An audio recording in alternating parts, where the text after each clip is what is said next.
नरोत्तमा देवी सरस्वती दैवतो जयंकरिये एकदा नैमिषारण्ये दर्शया श्रवणकालया प्रपच्चुरमुनया सर्वे सूतं पौराणिकं खलु व्रतेन तपसा किं वा प्राप्यते वाञ्छितं फलं तत्सर्वं शृणुमिच्छामि कथयस्व महामुने।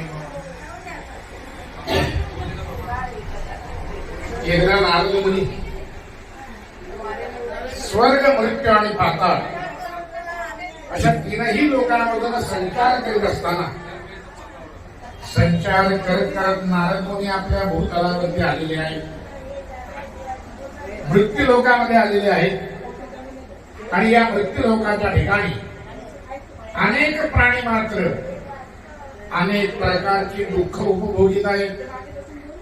अशी दृश्य जेव्हा नारद मुनींनी बघितली, नारद मुनी मनामध्ये अत्यंत दुःखी झाले, विचार केला भगवंताच्या पूजनाचा असा एखादा कुठला तरी प्रकार असेल, अशी एखादी कुठली तरी भगवंताची पूजा असेल, भगवंताचे असे एखादे कुठले तरी व्रत असेल जे आचरण केले म्हणजे सकल प्राणी मात्र आपल्या दुःखापासून मुक्त होतील। आपल्या मनामध्ये असा विचार करता करता नारद मुनी विष्णू लोकामध्ये स्वर्ग लोकामध्ये गेलेले आहेत। विष्णू लोकाच्या ठिकाणी भगवान नारायण ज्या भगवंताचा शुक्ल वर्ण,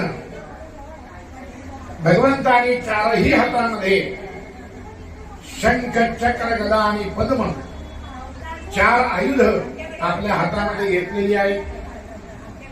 भगवंताच्या गळ्यामध्ये वनमाला आहे आणि वनमाला धारण केल्यामुळे ज्या भगवंताचा कंठ विराजमान झालेला आहे अशा त्या भगवंताला, देवांच्या देवाला, महाविष्णूला नारदांनी नमस्कार केलेला आहे।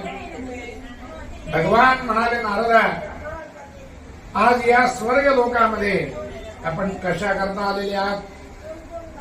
नारद मुनी म्हणाले, भगवंता मृत्यू लोकामध्ये गेलो होतो, प्रकारची दुःख उपभोगताना मी बघितली, मनामध्ये विचार आला भगवंताच्या पूजेचा कुठला तरी असा प्रकार असेल की जो आचरण केला म्हणजे सकल प्राणी मात्र आपल्या दुःखापासून मुक्त होतील।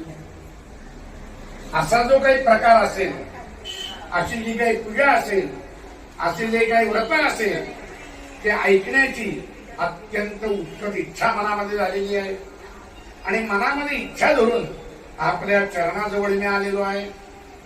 भगवान म्हणाले, नारदा सकल जनांचे कल्याण व्हावे असा हेतू आपल्या मनात धरून फार चांगली गोष्ट मला विचारली।